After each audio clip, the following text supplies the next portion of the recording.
हमारा कहना ना माने, जितनी नौकरियां इस प्रदेश के अंदर पिछले 5 से 10 सालों के अंदर निकली, उनमें भर्तियों में 70 से 80% भर्तियां या तो रद्द हुई या कोर्ट में हुई या उनका पेपर लीक हुआ।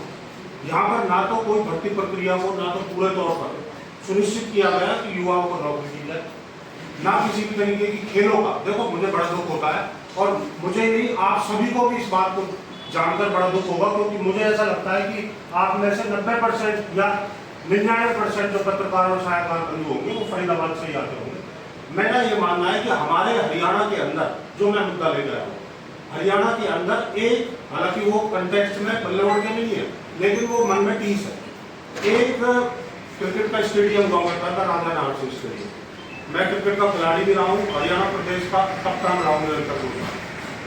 ये सबसे बड़ी चीज है कि फरीदाबाद जो खेलो इंडिया का नारा दे करके विदेशों तक अपनी आवाज बुलंद करने का काम करते हैं, और एक जो स्टेडियम है, एकमात्र जो स्टेडियम जिसमें इंटरनेशनल खेल होते हैं, उसको जो है ये उसका जीर्णोद्धार नहीं कर पाए, नया बनाना छोड़ो, उसको रेनोवेट नहीं कर पाए।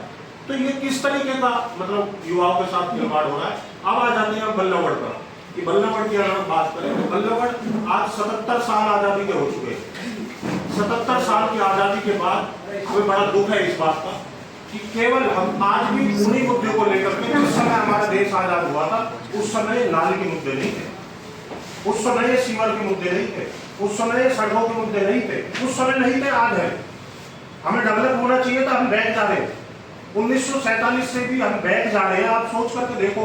और ये नेता नारे लगाते हैं इस बात को लेकर के कि हम डेवलपमेंट करते हैं, सबका साथ और सबका विकास के नारे के साथ ये बीच में आते हैं और ये डेवलपमेंट करते हैं। आप मैं जितने भी पत्रकार और छायाकार साथी होंगे, राजनीति को परे रख के हम बात करते हैं।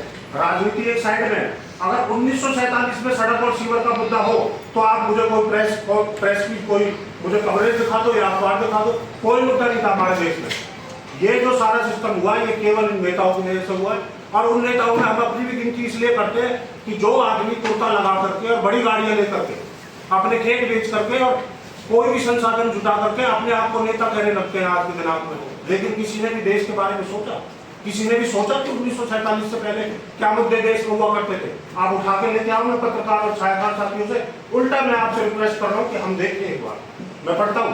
सर आप 47 की बात करते तब लोग पैदल चलते थे, आज इसको पैदल चला के देंगे। मैं यही कह रहा हूँ सर, मैं यही कह रहा हूँ। ये हो गया कच्चे रास्ते थे, आज सड़क है, सब कुछ है। पहले जहाज नहीं था, जहाज है। आप ये कह रहे हैं कि विकास नहीं हुआ। मैं ये कह रहा हूँ सर, सोशल मीडिया मैं बता रहा हूँ, कोई आपका जवाब दूंगा बिल्कुल पार्टी को। सर जैसे जैसे हम डेवलप करते हैं वैसा वैसा इंफ्रा डेवलप होता है। जब हम पैदल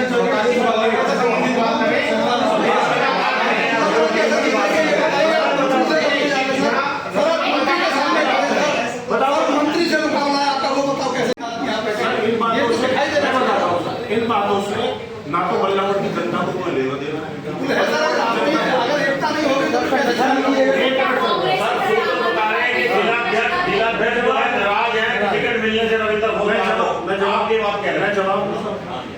देखिए, ये बात अगर हमारे बड़े भाई हरेंद्र भाटी से आप पूछेंगे तो ज्यादा जवाब मिलेगा।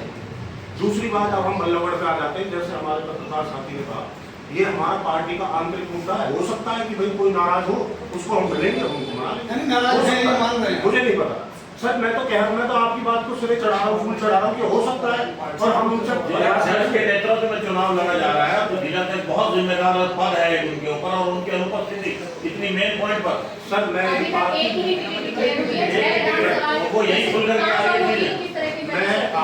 आप सभी पत्रकारों से एक बात कहना चाहूँगा। अगर मैं केवल 10 मिनट लेट हो जाता तो मैं भी नाराज नहीं बन जाता।